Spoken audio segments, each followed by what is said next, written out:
যে আপনাদেরকে আমি মুখ দিয়ে প্রকাশ করে বুঝাইতে পারবো না। সকল প্রবাসীদেরকেই ভালোবাসে।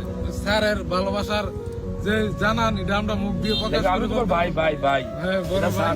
সান্না ভাই আমি তোমার না, স্যারের কোনো বিষয় না ভাই ভাই তুমি তোমার আমি দেখছি ভালো করে তোমার আমি এত অনলাইনে দেখছি সরি আমার ভিডিও হয়তো অনেকেই দেখে কিন্তু আমি তোমার এত দেখছি আমি আমার লাইফে যত ভিডিও বেশি ভিডিও দেখছি কারো যদি দেখে যে তোমার তুমি ভিডিওতে গিয়ে যে শুরু করো মানে তোমার প্রত্যেকটা ভিডিওতে প্রতিবাদ থাকে হ্যাঁ, প্রতিবাদ থাকে ও বিশেষ করে আসলে না অনেকে আছে অনলাইনে আছে ধরনের ভিডিও বানায় যারা সমাজ নষ্ট করে ওইটাই ঠিক আছে প্রতিবাদ করার জন্য একমাত্র আমাদের বাঞ্ছারামপুরের মধ্যে একটা শব্দ হচ্ছে আলাদা ভাই।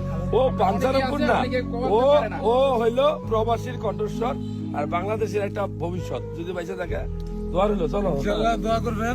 আমাদের বাঞ্ছারামপুরের মাটিতে আগমন ডক্টর জয়নাল আবেদিন স্যারকে একমাত্র এই পৃথিবীতে ভালোবাসার টানে একজন ডক্টর এক প্রান্তের থেকে আরেক প্রান্তে চলে আসলো, সেটা আমাদের ব্রাহ্মণবাড়িয়ার একটি জেলা বাঞ্ছারামপুর। অসম্ভবকে সম্ভব করে দেখালো আমাদের আলাউদ্দিন ভাই। সে তার ভিডিওগুলো দেখে জয়নাল আবেদিন স্যার তার ভিডিও দেখে তার এত বড় একটি ফ্রেন্ড হলো, ভালোবাসার টানে সে কিন্তু আমাদের বাঞ্ছারামপুর মাটিতে চলে আসলো।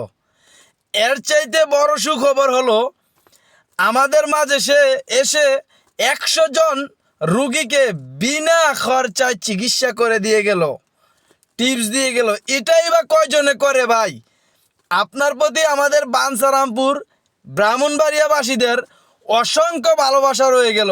আপনি অনেক বড় মনের একজন মানুষ, আপনাকে আমরা সবাই ভালোবাসি। আল্লাহ তাআলার কাছে দোয়া করি আপনি যেন এরকম প্রতিভা প্রত্যেকটি জেলায় জেলায় দেখাতে পারেন। আপনার জন্য ছোট থেকে বড়, বিদ্যুৎ থেকে বয়স্কর যা আছে সবাই আপনার জন্য দোয়া করবে ইনশাল্লাহ।